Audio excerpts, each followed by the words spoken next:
del déglu del xool Feeling Dakar site bi lay jox information yu leer.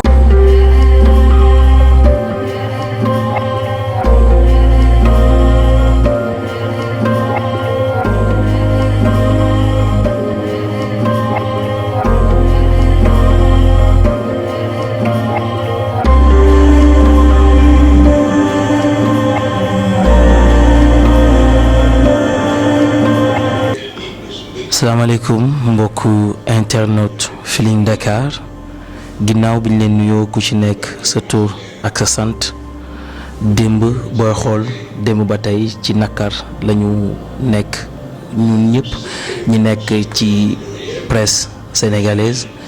rawatina di jaale ñi nga xam ni ñu génn àdduna di ko jaale waa Leral TV tey nag ñu doxantu si ñëw fekk fii ki nga xam ni mooy chef caméraman bi mu wax ñu tuuti ci ñi nga xam ni ñoom ñoo wàññeeku fële ci tournée bi sëñ bi siyaar nañu. delloo ziar bu baax.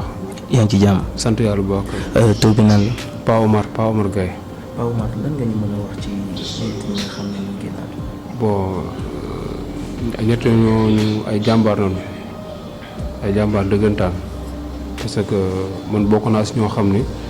mën naa wax fii nii bokk naa si ñu gën jege parce que chaque matin sànq ba ma yeewoo loolu mooy njëkk ñëw sama esprit chaque matin dama doon déggante ak ñun chaque matin ba démb juste avant soog bi rek maa ngi waxtaan ak Abou si naan que sa élément yi bëri na quoi si biir oto bi noonu rek après une heure de temps la ma gars yi woo blessé bi kenn si blessé Thierno ñu ma dama def soog gëwuma ko woon après mu nekk loo xam ne ma bett trop après par la suite ñeneen woowaat ma ni ma affaire bi c'est confirmé ni que Leral dafa def soog quoi te actuellement instant bi ni am na 3 morts mën naa wax ne fii maa ko njëkk yëpp après affaire bi daa may vraiment jàpp na mu trop quoi xamatuma sax instant bi fan laa jaaroon quoi mais sant yàlla kon yàlla moom ni la dogal moom nga gëm ñoom suñu xamoon ni ñoom suñu demee duñu ñëwaat ñoom duñu dem quoi. Macha Allah donc Thierno mi ngay wax nii Thierno nous on a pu partager quelques moments ensemble en 2017 partagé nañu yenn moments yu bëri mu nekkoon sama collègue en même temps nekkoon sama interlocuteur en même temps nekkoon sama benn xarit maa ngi fàttaliku bi ñu mujjee ñuy gisante ci conférence bi Pape Djibril Fall defoon au niveau de Radisson mais ñaan ñi blessé seen état mun nga ñu ci wax tuuti. waaw Thierno sànq man moom dégg nañu téléphone ñoo ngi hôpital instant bii nii gars yi jënd na en charge Thierno moom maa ngi waxtaan moom téléphone démb maintenant démb avant ñu koy évacuer dégg nañu téléphone quoi suba soog bu mu amee noonu rek Amina Sow tamit dégg nañu téléphone suñu benn journaliste Lisa bu nekkoon fii moom moo tombé si accident bi après si la mu woo téléphone passe ma Amina mu daay waxtaan ak moom Thierno démb waxtaan nañu ba tey suba maa ngi koy woo ay 9h di ko laaj moom mi ngi si jàmm quoi baax a baax. donc ñaar ñi nekk ci hôpital bi ñoom seen état mu ngi amélioré. waaw moom mi amélioré bu baax a baax. léegi levée du corps bu ñu ko defee ba tey est-ce que mën nañu xaar tey jii nii ñu dem seeti àndandoo ak Leral dem seeti parents yi nga xam ni ñoo génnaat. loolu levée du corps bi suba la. suba 10h à l'hôpital principal quoi. levée du corps 10h la mais xam na ñëpp bokkuñu ci même raison bi kii Ziguinchor nu koy yóbbu kii Fouta nu koy yóbbu kii Touba nu koy yóbbu ku si nekk incha allah daana jéem def la Touba ànd ak yow accompagner quoi parce que dañu demeure c'est le minimum boo xam ne loolu war na mën a partager ak ñoom quoi vraiment te ku nekk affaire moo na dal ku nekk si ñun mais yàlla su ñoom la ko jaar bon lu gën mooy ñu accompagner ba seen dernière demeure.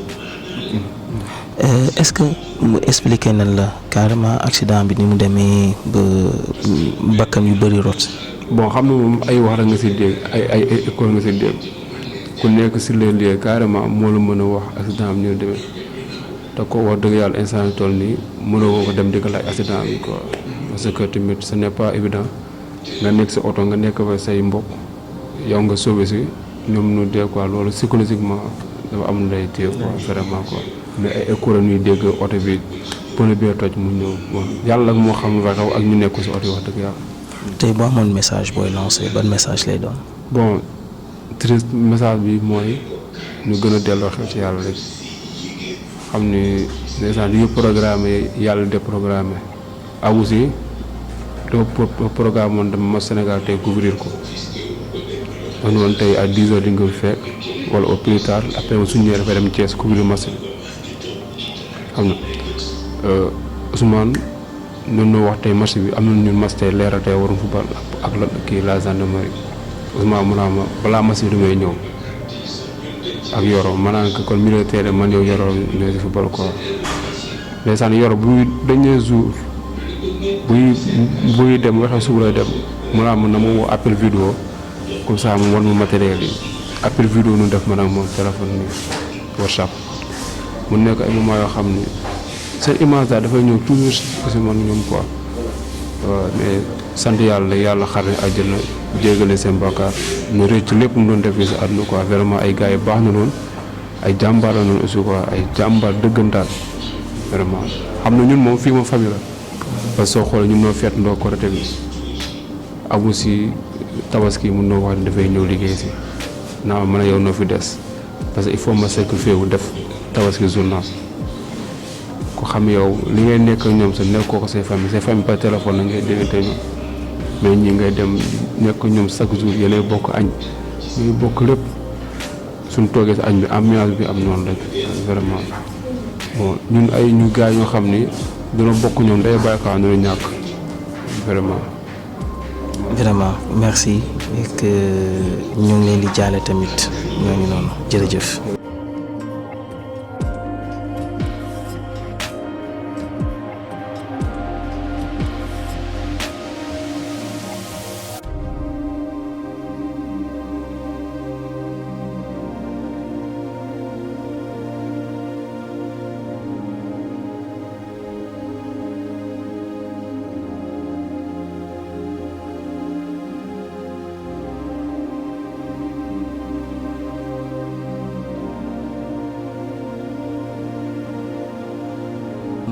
ni ñu ko waxtaanee rek dañu fekkaat keneen mu toog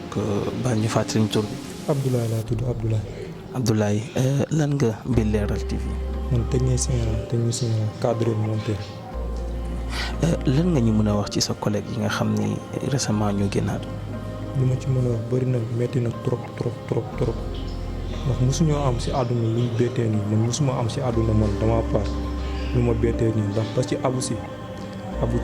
bañ ne accident comme nii par exemple 10 heures man 3 heures matin ñu ngi waxtaan ndax ñoo waroon ànd match Sénégal man maa moom lañ boole woon ma photo sama carte presse envoyé ko waa fédération message bi ma ko capturé ba ma xoolaatee message bi ma xool moo jeex rek Seydina Mohamed Yoro vendredi Yoro man mën naa Yoro moom si gën a touché Yoro ndax vendredi ñoo toog fii nii ñoom samedi matin lañu waroon def vendredi ñu toog fii si machine am moo nekk machine bii nii wala man maa toog fii di monter moom mu toog fii si machine bii barki Seydina Mohamed mu dugg Google di xool ban hôtel la war a dal suñ demee Tamba hôtel bu ñu woo ñu ne ñu Macky Sall réservé na lépp mag Yoro wala mu toog naa ma fekk man tamit sur jour boobu noonu Pa Omar mooy kii doon wax sànq moo ma programme pour ma war a dem Gambie ak Fallou pour benn lamb bu fa amoon Gambie Yoro na ma laay yow da nga waroon ñëw nga dem ci tournée bi man ma dem Gambie ma ne ko yow mooy loolu man moom su ma amul woon programme mën naa ànd ak yow gunge la jàppale la ci montage bi xam nga am na loo xamante ne mënoon na doon ku nekk ci ñun man amul appel bu ma jotul di ma laajte ndax da nga demoon man su ma daloon man je préfère lii daloon man moo ma gënaloon sax que ñoom ñu dee ndax lii man mënutuma supporter barki alxuraan ma bett man ma demoon moo ma gënaloon ñoom ñu dem abu fii la daan toog wala maa koy montal sport am ñoo xamante abu maa daan def journal sport ma toog fii montal ko su ñëwee ma ne ko sa voix bi baaxul neexul mais xoolal su ñëwee ne ma montage bu nayaas nga def affaire yooyu ma ne ko li nga def dara baaxul li ko foo ak moom di kaf ak moom waaw moom laa mujjee waxal billaay Amina bi blessé Amina rek mi blessé mu ngi may vocal ne ma aboo ngi nii di ataaya vocal bi soo bëggee ma tegal la ko aboo ngi nii di ataaya xam nga loolu tamit doo xam nan nga koy expliquer dañoo bett trop billaay dañoo bett billaay wallaay waaw metti na lool mais dañuy delloo suñu xel ñi ñëpp su yàlla ndax yàlla boo ne kullu nafsin zaa'iqatul mawti bakkan bu ñum dund rek dina yem dee donc presse sénégalaise yëpp wala presse internationale sax laay wax moo nekk en deuil tey jii nii qu'est-ce que ça vous fait leeral famille la tey nga war a xëyaat suba gisoo ñetti ñooy nga xam ne saak fajar boo ñëwee da nga leen daan gis wala ñenn ñi yaa leen doon montel seen ay éléments. barki Seydina Muhammad loolu déggoo lu ma la wax mënuñu ko man dama part xaw ma nan laa nar a xëy si waatee fii du ma gis yoro da ngay dem comme caméraman daj parfois nga dem am problème image sa image surexposé mu ñëw barki Seydina Muhammad mu réglal la ko mu étalé na la image ba nga ne yow nii image suñ la ko wonoon ak image bii nii du doon benn. yoro man mën naa moo may jàngal lu ñuy formaté si caméra laa mooy caméra bi mu yóbbu barki Seydina Mohamed XDCam bi yàqu noonu ci kii bi moo won nan lañ ciy formaté carte billaa xam nga kon kooku def na ci yow lu bëri montage yenn raccourci yi yoro moo ma ko wan soo xoolee yoro amul sax 30 ans leeral ki fi gën a mag amul 35 ans fii ay jeunes kese fi nekk ba suñu PDG góobu ne am na 35 ans nga war a xam ni kon fii ay jeunes kese fi nekk yoro ak Thierno Kane mi blessé man dama koy ñaanal mu yëkkatu ndax Thierno suy dugg si woon léegi nii laa ñëpp fàtte dëj barki Seydina Mohamed suy dugg si woon yow bu dee yow xam nga Thierno suy dugg si woon léegi nii ñëpp fàtte dëj. On a partagé des moments ensemble, on a partagé des moments à l'ASBEF, on a partagé des moments dans la vie associative. dëgg la Thierno laa suy dugg si woon léegi nii laa kenn ñëpp fàtte dëj. Ousmane lundi moo ma yóbbu Dougar reportage bi mu def Dougar lundi passé Ousmane chauffeur bi moo ma yóbbu moom aram xam nga kon loolu man nan laa ko mën a supporter loolu dafa yéeme ñoo xamante ne da ngeen partagé loolu lépp may nelaw ci oto bi ñu may filmer vidéo baa ngi sama kóol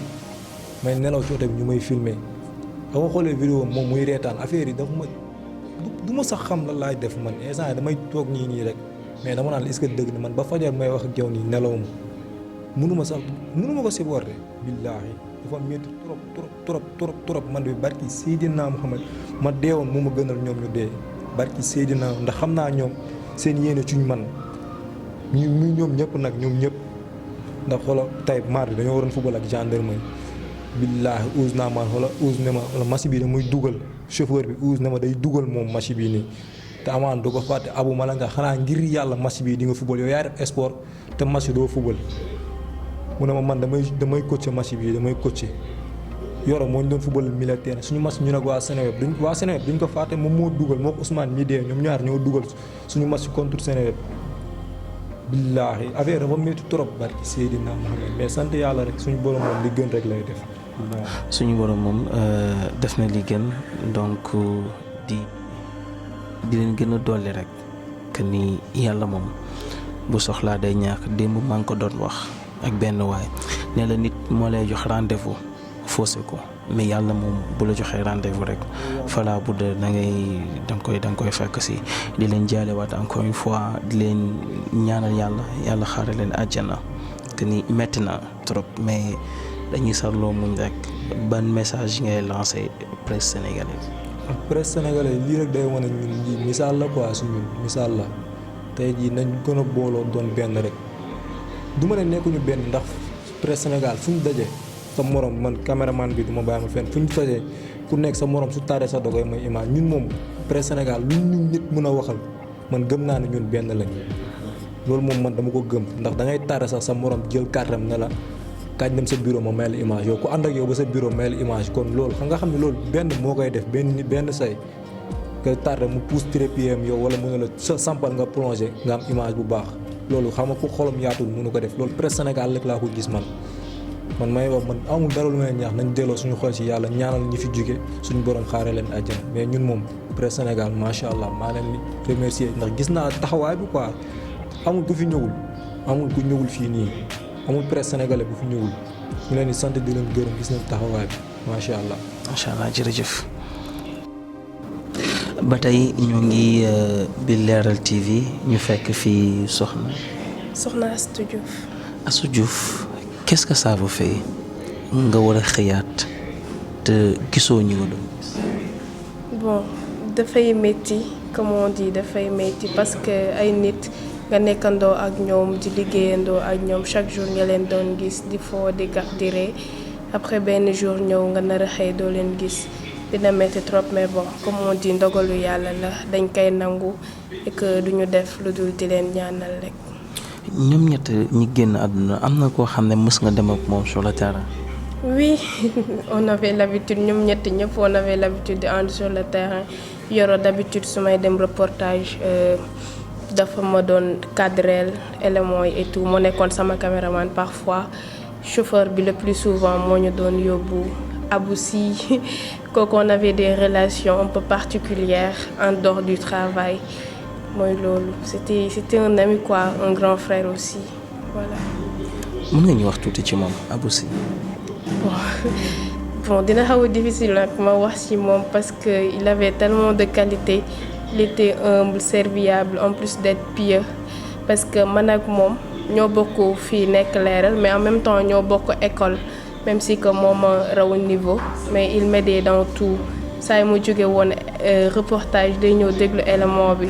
ne ma dindil lii defal lii chapeau su ma ko bindoon ba pare moom mooy jël moom mooy corriger. Presque moom fii daal mën naa ne moo fi nekkoon sama mentor en quelque sorte quoi. Donc nouvelle bi nga ko yëgee qu'est-ce qui vous a traversé à l'esprit? Bon loolu c'est ineffable je peux pas l'expliquer parce que même actuellement toujours ça j'arrive pas à y croire pour dire vrai j'arrive toujours pas à y croire que Aboussi du ma ko gisati que Yoro dootuñ nekkati fii di tooñante et tout ça. C'est un peu difficile quand même. seen dernière waxtaan lan nga ci retenir? Bon Aboussi suñ dernière waxtaan mu ngi may naan comme vu que da doon dem ci tournée économique bi mu ne moo cette semaine je serai pas là je te laisse avec Thilo vous allez gérer la coordination et les éditions mi wax que dina ma envoyer chapeau yi. Non, ma delluwaat sur le terrain nag ma naan ko inchallah c'est la meilleure formation ma naan ma voilà je suis fière de toi maman parce que moom maman la ma doon wax ma ne ko mon fils parfois su ma rëccilee ma ne ko Aboussi wala mon grand sax mu ne ma je ne suis pas ton grand je suis ton fils noonu la ma doon à chaque fois su ma ko nee Abou mu ne ma je suis ton fils su ma nee mon grand mu ne ma je suis ton fils noonu rek la doon bëgg ma koy woowee quoi. Sunu avant-dernier message mu ngi naan ma je suis fière de toi loolu laa ci gën a jàpp en fait et il va trop me manquer ça moom je le sais. Merci. tur bi nan la. maa ngi wuyoo ci tur Assane Sarr nekk journaliste fii ci Leral TV. Assane Sarr journaliste bi nga yeewoo démb ñëw liggéey ci ba digg bëccëg bi jékki saa dégg ni sa confrère yi nga doon xëyandoo fii dootoo leen gisati. Alors métit mbetteel également parce que ñu ngi doon xaar ñu ñibbisi ak jàmm ak salaam comme ni ñu demee woon donc dama ñëw le matin vu que maa doon def les flashs d'information donc ñu toog ci rédaction bi di waxtaan avec le red chef donc ñu gis red chef ak ki nga xam ne moom moo jiite techniciens yi fii génn et nous étions un peu surpris gis leen ñu génn kenn ku nekk ak benn kanam boo xam ne kanam bu triste la et que ñu ñëpp jaaxle comme tout un chacun ñu toog en un moment gisatuñ leen ñu dem di leen laajte mais kenn nanguwul wax nit ki kenn ku ne am pressentiment ma laaj leen ne leen ndax ñi demoon voyage ndax ñu ngi ci jàmm xëy na dama tànt rek laajte ba léegi tontu wuñ ma après au fil du temps ci la ñu avoué ne ñu ñi demoon tournée économique ak Macky Sall ñoo def choc mais def choc rek jàpp naa ne xëy na nit mën na ko wax ànd ak ba léegi jàmm bañ a jooy bañ a def dara mais bi ma gisee le doyen jooy laa xam ne xëy na am na lu xew après au fil du temps ñu commencé wax ne am na ñu ci gaañu mais identifié guñ nit ñi et loolu itam ñu nekk ci benn état boo xam ne kenn mënul comprendre ñii di yuuxoo fii ñii di jooy mais xëy na góor li mu mën a muñ jigéen mënu ko muñ donc ñu xam ne daal ñoom ñoo décédé et puis voilà man moom foofu laa sama lépp dagg démb sama journée bi xaw ma sax lan laa dund quoi démb ci journée bi mooy reliraat aussitôt les messages yi nga xam ne moom laa mujjee envoyé ak ñi nga xam ne tey ñoom ñoo demoon yaakaaroon naa ne dinañ ñibbisi indi jàmm ak salaam ak beaucoup d'éléments yi nga xam ne tey jii moom lañ leen soxlaa woon mais comme nii lañ gisee information bi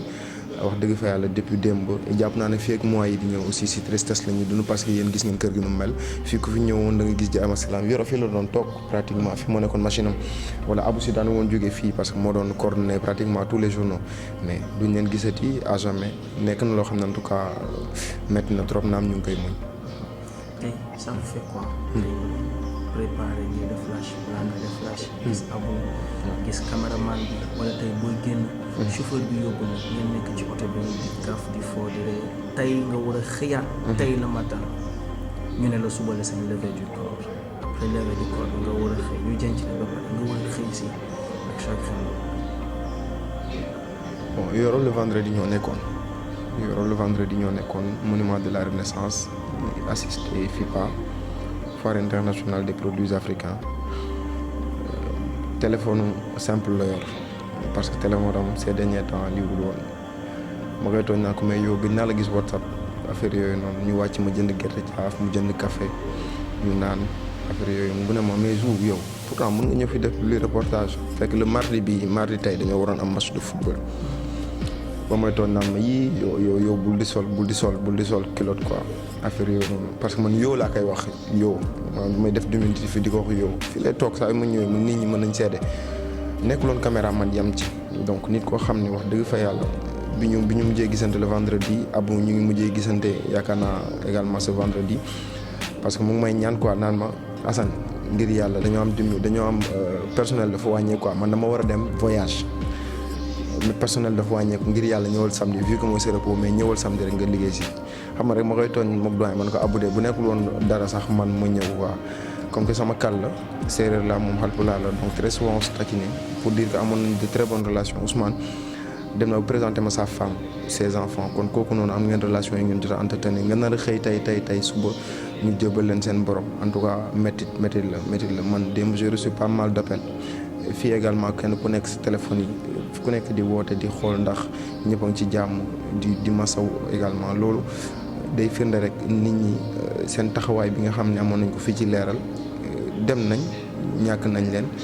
mais dañuy nangu dogal yàlla rek xam ne loolu la dogal ci ñun. lan nga ñu mën a wax ci ñi nga xam ne ñoo nekk actuellement à l'hôpital principal. Thierno c'est quelqu'un de très comique démb am na ko naan est-ce que psychologiquement loolu du ko affecté maa leen xëy na mën na ko affecté mais il va s'en remettre ndax Thierno dafa ne doyen la may wax te pourtant xëy na sax maanaam suñu at yi moom ma xëy na moom ma ëpp ay at macha allah rabbi mu ne quelqu'un koo xam ne tey ci leeral kenn du naatable taxawaayam voix yi ngay dégg presque yëpp moom moo koy def keneen ki la même chose donc pour dire que ñoom ay nit ñu baax lañ et si situation bu ñu nekk li ñu leen ñaan rek mooy ñu jug si jàmm ak salaam voilà en tout cas tristesse la ñu àndal tristesse mag a mag la ñu àndal parce que voilà métti na trop Yoro mu ngi doon waaj a takk jabar imagine Yoro mu ngi doon waaj a takk jabar presque ba yónnee lépp da waroon ñëw si tournée bi rek dem takki jabar xam nga waxee un peu ce que cela fait xam kenn ku nekk ñaanoon na yàlla fekk ko mu takk jabar def ay festivités meeg yëpp lii la yàlla dogal. yàlla bu soxlaa tey message booy lan ban message lay doon président en tout cas di leen jaajëfal yéen waa Feeling Dakar wax dëgg fa yàlla seen taxawaay rafet na aussi ci affaire yi depuis démb ba presse ñu ngi ñëw fii di nemmeeku ñi fi nekk personnel bi di nemmeeku également famille ñi nga xam ne ñoom ñoo ñàkk seen i doom ak yooyu noonu yombul et wax dëgg fa yàlla président de la République aussi gis nañ taxawaayam di santaat yàlla bu baax a baax am na lu jot a xew nag loo xam ne xëy na dañ koy déplorer mooy peut-être message yi nga xam ne ñeneen dañ koy lancer à l'endroit de leeral loolu aussi je pense très bien que loolu rafetul ndax nit ki bu nekkee ci métit li mu soxla mooy compassion bu nekkee ci métit li mu soxla mooy sympathie bu nekkee ci métit li mu soxla mooy solidarité comme li ngeen def tey wane ngeen seen jàmbaarte mais tey je dirais des gens yi nga xam ne en moo leen yitteel des gens yi nga xam ne métitu nit rek la ñuy bëgg gis loolu yàlla sax sib na ko donc xëy na di wax ñooñu rek nañ delloo seen xel ci yàlla xam ne ñun ñëpp benn lañ kullu nafsin zaa'iqatul mawt kenn ku nekk rek boo ñemee dund amaana di nga ñam dee te ku xalaat sa jëf yi ngay def ci àddina rek amaana ëllëg war na la yee ndax Abou Sy ñoo fi nekk ndoo woon ci semaine passée tey jóge na fi ëllëg keneen ak keneen lay doon li baax rek mooy rafetal en tout cas di leen jaajëfal bu baax a baax ci ni ngeen ñëwee recueillir suñu information waaye itam ni ngeen ñëwee jàpp ci bu baax a baax le président de la république di ko wax ne taxawaayam rafet na trop parce que moo prendre en charge tout le processus bi nga xam ne tey jii mooy de parc Niokolo-Koba ba fii également gis nañ ñaanal nañ leen foofee ca Médina Gounass loolu xel dal na di ñaan yàlla rek en tout cas ñëpp ñi nga xam ne ñoo nekk fii ci leeral mucc bu rafet parce que mucc bu rafet moo jërë ñaan voilà di jaajëfal ñëpp en tout cas man moom sama xol dafa fees parce que bon li ma doon entretenir rek gars yi comme relation dafa sori woon trop di ñaan yàlla rek ay lépp luñ fi ñaan rek ñoom ñu jot ko incha allah si dara ji seen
del déglu del xool Feeling Dakar site bi lay jox information yu leer